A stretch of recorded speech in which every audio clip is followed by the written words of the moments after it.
हरे Krishna bye Anju Tayal channel में आपका स्वागत है। मैं आज आपको हल छठी की व्रत कथा सुनाने जा रही हूँ। संतान की दृढ़ायु के लिए व्रत किया जाता है। भाद्रपद माह के कृष्ण पक्ष की छठी को यह पर्व भगवान श्री कृष्ण के ज्येष्ठ भ्राता श्री बलराम जी के जन्मोत्सव के रूप में मनाया जाता है। इसी दिन श्री बलराम जी का जन्म हुआ था।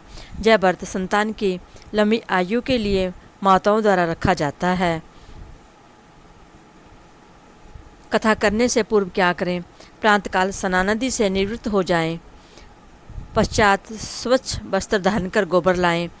इस तालाब में झरबेरी, ताश तथा पलाश की एक एक शाखा बांधकर बनाई गई हर छठ को गाड़ दें।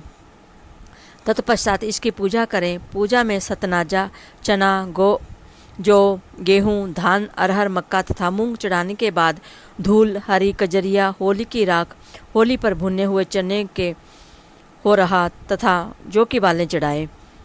हर छठ के समीप ही कोई आभूषण तथा हल्दी से रंगा कपड़ा भी रखें। पूजन करने के बाद भैंस के दूध से बने मक्खन द्वारा हवन करें। तत्पश्चात कथा कहे अथवा सुने। गाय का दूध इस्तेमाल ना करें। हल छठी की व्रत कथा निम्नानुसार है।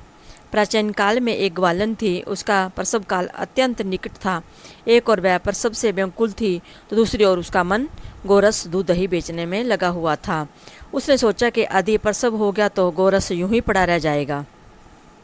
यह सोचकर उसने दूध दही के घड़े सिर पर रखे और बेचने के लिए चल दी। किंतु कुछ दूर पहुंचने पर उसे असहनीय प्रसव पीड़ा हुई। वह एक झरबेरी की ओट में चली गई और वहाँ एक बच्चे को जन्म दिया।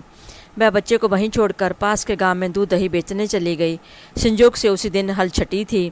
गाय भैंस से मिश्रित दूध को केवल भैंस का दूध बताकर उसने सीधे साधे गांव वालों को बेच दिया। उधर जिस झरबेरी के नीचे उसने बच्चे को छोड़ा था उसके समीप ही खेत में एक किसान हल जोत रहा था। अचानक उसके बैल भड़क उठे और हल का फल शरीर में घुसने से वह बालक मर गया। इस घटना से किसान बहुत दुखी हुआ। फिर भी उसने हिम्मत और धैर्य से काम लिया। उसने झरबेरी के कांटों से ही बच्चे के चीरे हुए पेट में टांके लगाए और उसे वहीं छोड़कर चला गया। कुछ देर बाद ग्वालन दूध बेचकर वहां आ पहुंची। बच्चे की ऐसी दशा देखकर उसे समझते देर नहीं लगी कि यह सब उसके पाप की सजा है। वह सोचने लगी, यदि मैंने झूठ बोलकर गाय का दूध ना बेचा होता और गांव की स्त्रियों का धर्म भ्रष्ट ना किया होता तो मेरे बच्चे की ये दशा ना होती। अंत मुझे लौटकर सब बातें गाँव वालों को बताकर प्रायश्चित करना चाहिए। ऐसा निश्चय कर वह उस गाँव में पहुँची जहाँ उसने दूध दही बेचा था।